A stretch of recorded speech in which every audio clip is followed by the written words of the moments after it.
ვორჩი ინფორმაციის სტრუქტურირებული წარმოდგენისთვის, ისეთი ინფორმაციის როგორც არის მაგალითად დემოგრაფიული მონაცემები, სტატისტიკური მონაცემები, ან სხვა ნებისმიერი მსგავსი, გამოიყენება ცხრილები.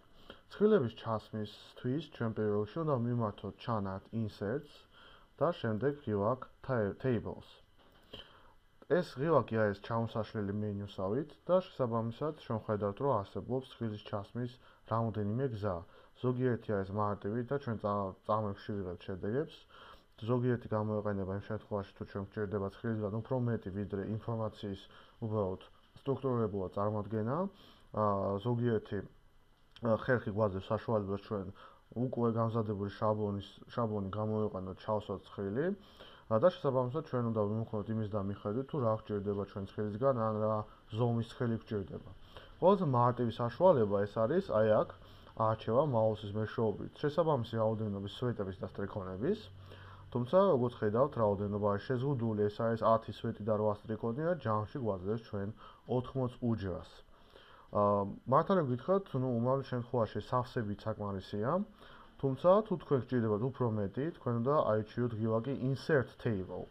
Insert table-ზე დაჭერის შემდეგ გამოდის პატარა დიალოგური ფანჯარა, სადაც თქვენ პირველ რიგში გჭირდებათ სვეტების და სტრიქონების რაოდენობის მითითება, მაგალითად 15, ანუ დავუშვათ 20-ზე. ამის შემდეგ თქვენ დააჭერთ ღილაკ OK-ს და შესაბამისი ზომის ცხრილი ჩაჯდება Word-ში.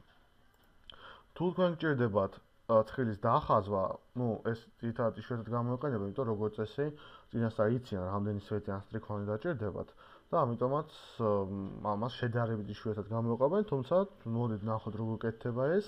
დავაჭეროთ draw tables, მაუსი გადაიქცევა ფანქრად და დაახლოებით ისევე სახით, როგორც თქვენ ამას ფურცელზე გააკეთებდით, თქვენ შეგიძლიათ დახაზოთ ცხრილი. თუ დააკვირდებით ცხრილის შექმნისას, პრაქტიკულად ნებისმიერი ცხრილის შექმნისას გარდა Excel-ის ცხრილის, რომელსაც ჩვენ ნახავთ და მოგვიანებით როგორ კეთდება, თქვენ როცა იმყოფებით და უბრალოდ კურსორი როცა იმყოფება ცხრილის შიგნით, ჩნდება ლენტაზე დამატებითი ჩანართები, ეს არის დიზაინი და layout. ჩვენ მაგათ მოგვიანებით დავბრუნდებით. უბრალოდ ეხლა ისთვისაც დაგჭირდება ეხლა ამ წამს ეს ორი ჩანართი, ეს არის delete-ისთვის, ანუ ჩვენ შეგვიძლია წავშალოთ ცხრილი ზამატივად აქედან საკმარისი კურსორი ციმციმებდეს შესაბამის ცხრილს, რომელიც წავშალოთ ჩვენ გვინდა ჩვენ table tools layout-იდან ავირჩევთ delete table და ამ ცხრილს წავშლით. გაიმახსოვრდეთ, რომ ასეთი გზით თქვენ წავშლით ნებისმიერ ცხრილს Word-ის გარდა, Word-ში ასევე ნებისმიერ ცხრილს გარდა Excel-ის spreadsheet-ის. და ვნახოთ რა არის Excel-ის spreadsheet-ი. ეს არის Excel-ის ჩასმა Word-ში. ეს გამოიყენება ასევე იშვიათად შედარებით, თუ თქვენ გჭირდებათ მაგალითად რაღაც გამოთვლების წარმოება ცხრილშივე, ანუ Word-ის ცხრილში, Word-ში არსებულ ცხრილშივე, თქვენ ჩასვავთ Excel-ის spreadsheets. რეალურად თუ დავაკვირდეთ ჩასმის მერე, მთელი მენიუები გადაკეთდება Excel-ად, აი აქ თქვენ შეამჩნევთ, ანუ ეს ჩათვალეთ Excel-ია. როცა თქვენ იმყოფებით ამ ცხრილში, თქვენ მუშაობთ Excel-თან. შესაბამისად, იმისთვის რომ წარმატებულად გამოიყენოთ ეს ცხრილი, თქვენ უნდა იცოდეთ Excel-ის გამოყენება. თუ თქვენ გინდათ გამოხვიდეთ ამ რეჟიმიდან, საკმარისია ერთხელ დააწყაბუნოთ სადმე გარე, თქვენ დაბრუნდებით Word-ის რეჟიმში, დააწყაბუნებთ ორჯერ სწრაფად აქ და დაბრუნდებით ისევ ცხრილში, თუ რაღაცის რედაქტირება გჭირდებათ. თუ თქვენ გჭირდებათ ამ ცხრილის წაშვა, საკმარისია ერთხელ დააწყაბუნოთ, მოინიშნება, შეამჩნევთ, რომ ჩარჩოები შეიქმნა და ააჭერთ კლავიატურაზე ღილაკ delete და წაიშლება ცხრილი. კიდევ ერთი გზა, ეს არის ალბათ ყველაზე ზარმაცი გზა, ეს არის quick table-ები, ანუ თქვენ შეგიძლიათ Word-ს მოყვება რაღაც ცხრილები, მაგალითად პირობითად ეს ცხრილი, რომელიც შეიძლება თქვენ გადააკეთოთ თქვენ გემოზე, ანუ ზედმეტად უშოთ ჩაწეროთ ის ინფორმაცია, რომელიც თქვენ გჭირდებათ. ანუ შაბლონი არის რაღაც ცხრილის და შესაძლოა თქვენ მას იყენებთ. მოდი წავშალოთ ეს ცხრილი, ამიტომ გჭირდება. და კიდევ ერთი გზა, ბოლო გზა, ეს არის ტექსტის კონვერტირება ცხრილად. ეს გამოიყენება იმის შემთხვევებში, როდესაც თქვენ დააწერეთ რამე ტექსტი და მე მოგაფიქრდათ, რომ ეს ჯობდა ყოფილიყო ცხრილის სახით. აი მაგალითად ჩვენ მოდით დავწეროთ რამე ტექსტი.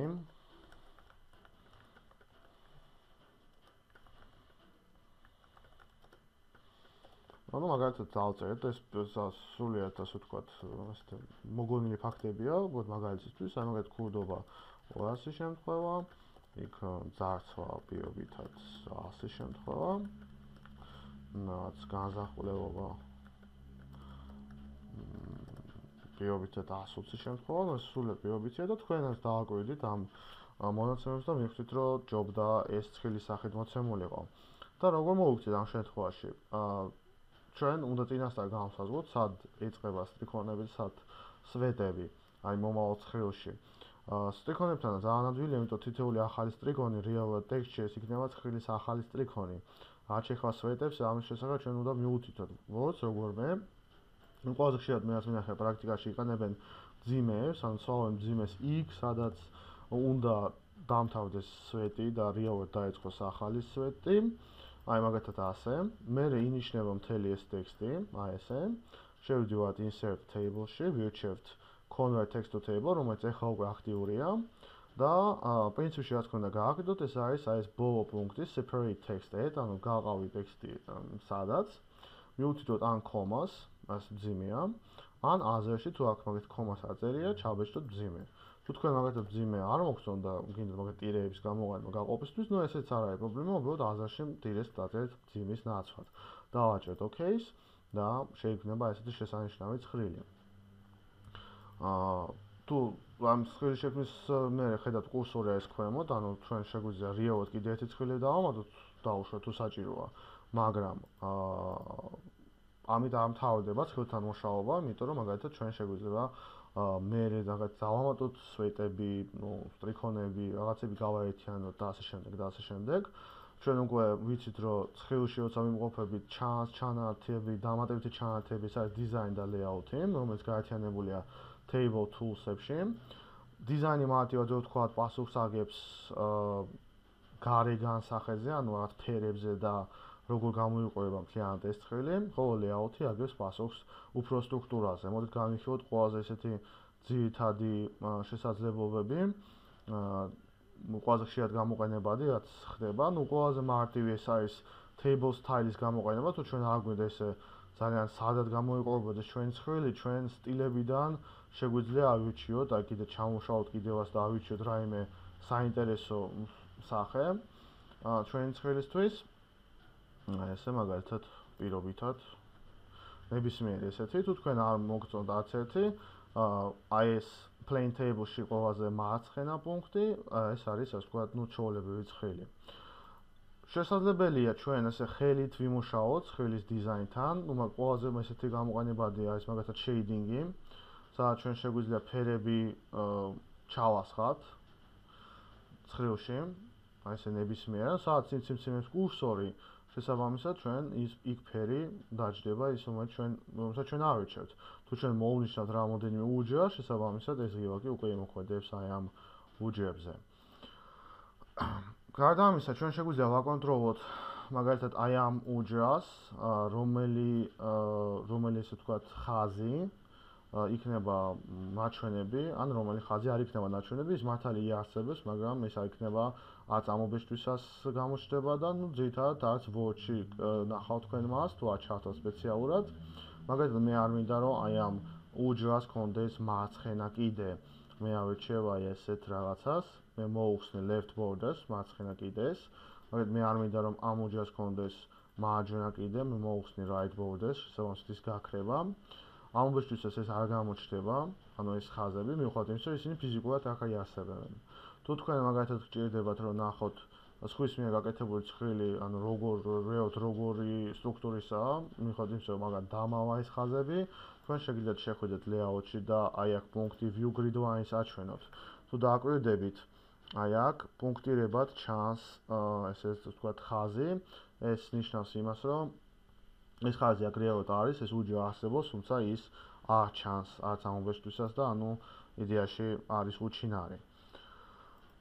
გარდა ამისა, ჩვენ შეგვიძლია არსებული ხაზები არ ქონდეს ესე სადად, რაღაც წვრილად დაშავად, ჩვენ შეგვიძლია ავირჩიოთ ხაზის ტიპი, ნუ მაგალითად რაღაც ესეთი, მაგრამ არ აქვს მნიშვნელობა რომელი იქნება, მაგალითად ეს, მისი სისქე უკაცრავად, მისი სისქე, დავუშვათ ესეთი, და თუნდაც ფერი.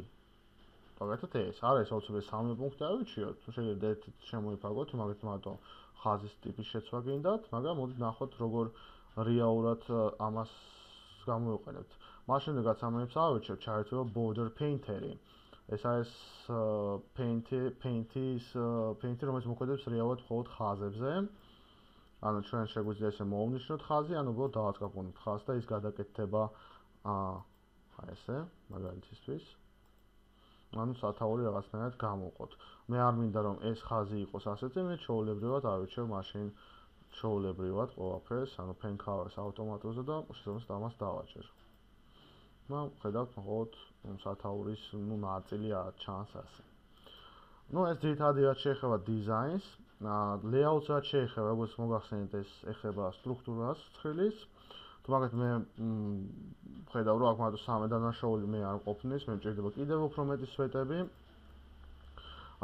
ყველაზე მარტივი გზა სვეტის ჩასმისა არის უკიდურეს მარჯვენა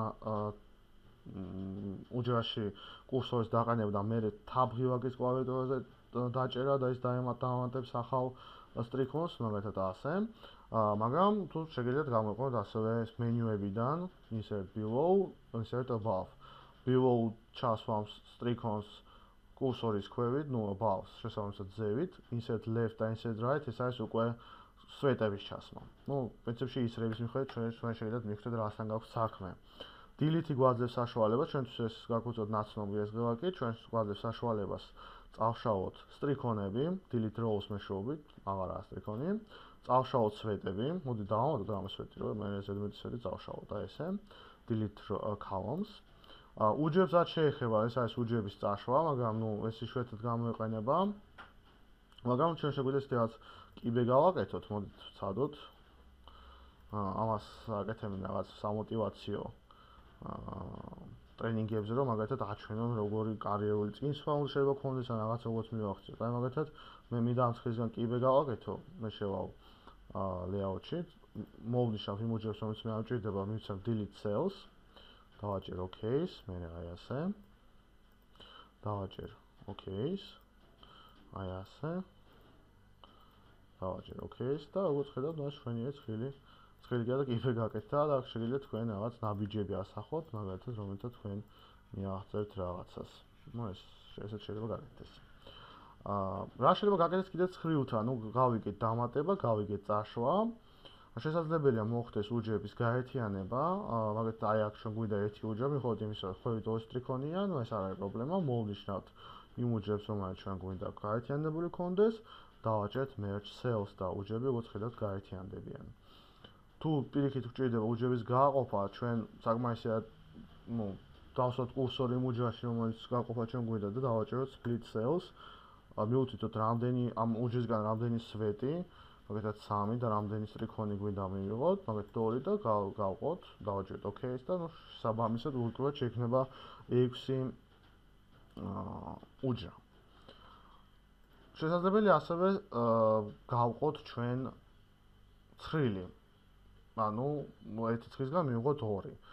ამისთვის უნდა დავაჭეროთ ჩვენ კურსორს დავსვათ იმ უჯრაში, რომელიც არის პირველი უნდა იქნება ახალ შექმნილ ცხრილში და დავაჭეროთ give split tables. როგორც ხედავთ, ეს გაიყო.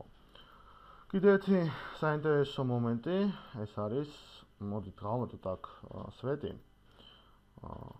მაგალითად, აი ესე. კიდევ ერთი დავამატოთ. ეს გავაერთიანოთ. აი ესე. აქ დავამატოთ სტრიქონები და გავიგებთ რისთვის ვამატებთ ამას. და აქ დავწეროთ მარტო დანაშაულის სახე. სულ მომხდარი დანაშაულები. გაახსნელი. აი ეს. გაუხსნელი. ეხლა ჩვენ აი ამ ჩარჩოებს, აქ ესეთი ჩარჩო არ გვინდა, ამიტომაც ჩვენ ჩავთავთ border painter-ს, აქ ყველაფერი გვაწყობს და ესე წამოუსვავთ. ლამაზად. ამას ჩავუთავთ აი ამ კიდეს, მაშინ დავსვავთ აი აქ უჯრას და ჩავუთავთ აუცილებლად all borders. თუმცა რადგანაც ჩვენ არჩეული გვაქვს ესეთი ხაზები, ეს ყველა ხაზი ესეთი იქნება, არ არის პრობლემა, შეგვიძლია ჩვენ ისევ დავუბრუნდეთ იმას, რაც ჩვენ გვინდა. რაც მოუხდება ახლა კონკრეტულ შემთხვევაში, აი ეს არ ძალიან არ ხდება ხო ესე. ამიტომაც მოდით დავიჩიოთ ჩვეულებრივი ხაზი, უბრალოდ ცოტა სქელი. ეს გამოიყოფდეს უფრო